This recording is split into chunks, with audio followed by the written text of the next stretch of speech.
ii sheegtaa arrintaas kadib maxaa dhacay بسم الله الرحمن الرحيم السلام عليكم ورحمة الله وبركاته إن أرنت سجلت أن ربنا كهلا وحوي أرن يقول عذي شلي إن برلمان كمان تيقدم بيس الحرية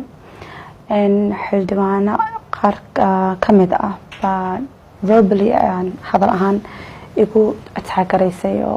وحالة لقد وذي إن أرنت والربنا الأسحيو إن لك أجنبي بنجي لو دي بكرة oo dastuurka mise sharciyada ahaan oo bangiga u dejigsan inay tahay in loo dhiibi karin ajnabi marka arintaas baa la rabay in la gudbiyo la bedelo oo la keeni karo ajnabi marka anigu xildhibaanada dad waxaan kala fikir laakiin taamo iskugu imaanino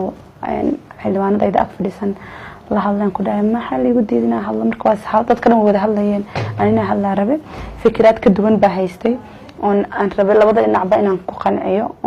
marka buligay ma ka hadlinba laakiin arintan ari waxay leeyahay oo muhiim ah oo haddaan go'aan aan ka gaarno dhinaca ay say dadka u barnaayeen markii inay tahay wax bedel weyn keenay doonto wadanka oo na fiicnaan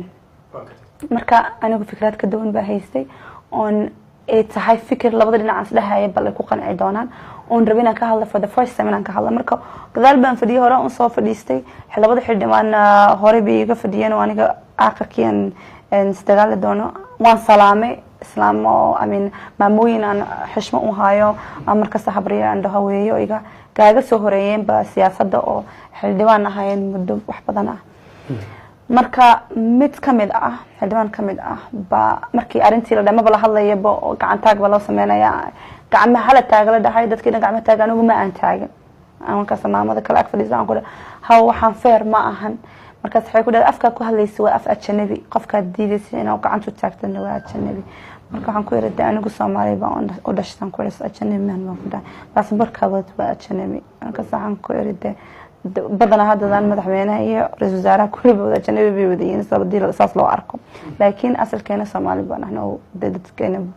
بدي وقت أنا على كل حال تاسبة هاد عدد ما نكتب كرجوجين كلا سؤالي كرتا مثل ستوري وان وادي كاسات عايشة. وقرت مركب واحد. مركب كذب وهذا اللي بيقول ده هذا عن يقول ده هذا مرد محكوا هذا هذا الكاس مركز حنقول هذا أفكي أنا لو حنقول هذا كلا بورسير بيودتي بورسير يحكي قصة بحس من دير ولا بحك الناس ولا ده شاب كلا كشتو. والله يقارن بحلوان ده مركز ثاني وده مركز ثقف مركز يستقلان شيء قاعدين بدي ودتي بيكون يقول لي حاضر ما نواركين. أدقو ويسوق قصتي ويسوق قرب استاكتي مركز حي يقول هذا الكلام هذا دبي يقول سوعلي وانكفلهم وايد قفا هذا عن سلامة وحن وسياسة مقطع قفل لنا عروق هذه كلام ما قررنا لنا السياسة حاجة ذي قبل دقيقة ميسو أم صارين كلام مركز ويسوق قرب استاكتي هذا يقول سوعلي بيد هذا وانسكفيريا وزيرة دي قدام بيسوي يقول هذا قبل ده اللي كرتويس كدايو فليسو ما أنت من ما لما رميسا ويسكفليسة مركز كدب وان دوان الفصحى وان بحنا برانكي بعدنا يسوق قلاف ماشي أنا قوة تشوقنا المحل دي تشري عن عرمي هذا الناس قصنا ربطوحين صبح حتى بان اسك عن قلنا كبر ولا شيء مركز شقة لقى سوق هذا أنا ولا شيء قال أنا قد عايز يجرب كيجو ما هذا ناس مركز باكين قصة جاية المحل دي تشري أكن الباب كي لقى سوق دقنا يا دقالك قبل المقت حاجة بدو حياة بدن يسكوش مو يسوق بحر مركز على ولا شيء ماشي لو قصة بودي of course qof wala shaado qof lagu goobanayo soo ordo muqt markay soo ordo wasiirka meesha joogo wasiirka diinta magaciisa ma garanayo laakiin wasiirka diinta iyo khilaafaadka ma laha ba meesha taagnaa gabadhii hore laga xiraba oo gabadha waxay u qaateen inay dagaalkii qofka qof walaashiis dagaalkii inay galayso camal oo kale ayadana way og tahay ma taaban karto xildhibaan oo mu xiligeedana ma ku shaqo jaamin waxa oo kale waaba la qabtay markiiba waa la xiro dadka inta igan aniga dagaal ku jiro haba qof dhinaca iga jiiday maxaa la dhihi jiray gabadha walaashay marka waa la xirab anigu marka miir waxay ugu soo noqday walaashaada way xiran tahay gaariga ay fadhiisay marka waya cidda amarka walaasha lagu xiray bixisay tahay marka ba ogaatay laayad markaan weydiyo xalda wasiirka iyo gabadhii maamada la socotay oo xildhibaanada saaxiibadeeda oo ayaduna dhinac iga jiijiidaysay oo marna iska dhigaysanay qabanaysa marna dhinac oo labadooda isku jeedo u socdeen ba oo amray in la xiro marka wasiir iyo xildhibaan bay kala ahaayeen oo wasiirkana xildhibaanna uu yahay marna oo wasiirka diinta marka dadka saas igu sheegeen markaan aaday gaarigii ma ay kaxeelay mogtahay gaariga dawal maxay meesha waxay ka dhacaysaa baarlamaanka way arrinta hadda wali ma baantay gaarigii inta ay geliyeen gaarigii inta u tagay askarigii aan ku dhahay gabadhi walaashi maxaa loo xiray aniga qof dagaal ka soo baxay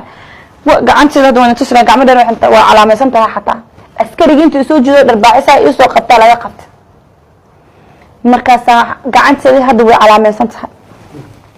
waxaan ku dhahay ujeedin askarigiina inuu rafaadinayo oo laga qabanaynin oo maxaladihi jiray dharbaaxinayo ii soo qad inuu igu dhufto laakiin igu dhufan waa laga qabtay laakiin he threatened oo waa dawiye hanjab walaanta adigu inta dhan ma wasi jeedo walaashay muuqato laga xiro wax lagu xirna ee jirin oo qofka dulmisan aniga ah ala kulli xal marka kadib way baxdo saldhiga la geeyay waan u tagnay anigii xildhibaano kale iyo wasiiriin baa soo soconay xildhibaan kamid ah baa soo dameentay xildhibaan kamid ka wuxuu ilaahay ka dhiga inuu noqdo xildhibaan in yar ka soo hor arrimo ay dawladda ka shaqeeyaan ka soo horjeedo maadaama xildhibaanka soo dameentay la soo daayay askarigiina waa lagu xiray oo soo daayay inkastoo amarka xataa kii ka sii weynaa ka soo qaatay waa la xiro xalo dhan buu soo wactamay soo calaaday taawako maadaama maxaa la dhihi jiray macaaradka oo ahaa loo xisaabinayo baa haddana arintii loo sii dawlad waxa laga sii dhigay wax kale oo qof anina macaarad aan wiligeed dawlad macaarad aan ku noqon dawladana wiligeega farmaajo qofkii ugu horeysay oo publicly dadka xataa sabar garanay hoosoosay oo aamusanayo aniga ku soo announce kariyo qof walba garanayo maalin iyo aakhir liiso sajina aniga buu ahaa oo qof kale aan maxaa la dhihi jiray kala tashanay aan kala jeclay madaxweyne kale aan ka fikirayna qof lacag ku siinayo aan waxa u qaadan dartiisa aan u qaadan aan support karay marka wiligeed dawlad ma soo jeedo gabadhi hadda xaaladeedu xagee ku dambaysaa gabadhi maanta ana ko safar u socon oo gudoomiyaha baarlamaanka guddigiisa aan ku jirno oo rabnayna baaldhabo aano ala masaaka qayb qaadano ba airportka ma garanayo dad baa call sameeyeen la gabadhi way joogtaa waa bixi rabtaa ma garanayo ala kulli xaal amar kor laga soo bixiyay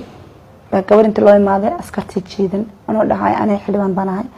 haddii xataa bixi kan ma bixi kartan tay ku dhahay tartiibteena dib u noqonayna kiiska intuu ka dhimaanay bixi kartay masafar kartay loo tartiib u noqonayna maya waa in la kaxeeya waa la soo kaxeey anoo qeylinayo dhahay ma kaxeynaysiin wasiir qeylinayo xildhibaan qeylinayo diyaaradii anagu korayna laga baaji oo sababna la ii sheegeen oo la ma bixi karto hay haday bixi karin waa wada joogana macna mala laakiin gurigeena ku noqonayna ma waa in la xiraa saldhiga la geeyaa sidii lagu soo xir ala kulli xaal meel kasta maray gudoomiye la hadlay xildhibaan qof walba horta waxa aadaba gabadhii xildhibaanada oo ayada dagaalkan salgana waa dad aan isku cid aan nahay waxayna sidii family baa loo xalinayay ibilka horeba ma ahayn in ra'iisul wasaare involve soo noqdo ra'iisul wasaaraha involve laga dhigo markay u tageen dadkii xaqiiqi matalayeen ma isku arkeen wuxuu ugu jawaabay wuxuu dhahay gabadhii way dulmsan tahay la soo dumiyo la soo jigeeskin lagu soo xaq asoo aniga storygayga ka warhayn oo loo sheegay xataa dabcan isdhahaya oo ka warhayn already defense mode oo wuxuu galay gabadha inuu protect garanayo ma fahamtay waya marka in walaasha la xiro iyo in arintii bangiga dhexe baarlamaanku meel mariyay walaasha loo xiro sidee isku qabanayaan marka xagee iska leeyihiin anigu waxa la ii waday anigu maadaama xasaanad loo xiri karin qofka ahelkii ugu soo dhibaa laga gajaraya so aniga waxa lagu cabsi gelinaya aniguna government kan maanta jirto aniga markasta saan u sheegay government aan ka soo horjeedo aniga sharci ahaan waxaan ku soo bartaa mise u ogaan u garanay marka xildhibaan tahay sharci baa dejisa waa sharciga wadanka ma fahantay wixii aad ku dartay waxa ka jirtana waa wax wiligiisa soconayso adigoo markastaba ay haday wanaag keentana wanaagiisa qaadan smaatada keentana xamaasiisa qaadan sax walaal adigu misila u tahay marka taabaan aaminsanaa taasana xambaarsanaa madaxweynaha wasaarana waa dad oo noo haayo maxaa la dhihi jiray hool noo wado aan anaka u dhiibanay ma fahantay marka haday arimo ayakay ka soo shaqeynay u arkay inay keenayso wadanka wanaag waa dhici kartaa fikirtooda inay u arkeen wanaag inay keenayso ee ka wadan xumaato way dhici kartaa wayna dhici kartaa inay taa u arkeen ma fahantay oo aniguna ujeed marka say u sheegan anina u arkay inay qalad tahay oo ka imaan karto dhibaato maadaama wadamo badan baa la soo dhaqmaan soo arkay wadanka sana xumad qaybta ugu muhiimsan qof wadan meesha u dhashay baahayo qof ajnabi wana waa wada soo shaqeysan wadamaha ajnabi waan ka ahayn oo waxaan ku ahayn qaxooti wadamo kale ku ahayn waana ka soo shaqeysan laakiin qaybta u weyn oo maxaa la dhihi jiray bangigii weey ma fahantay oo maaliyada Soomaaliya soo galayso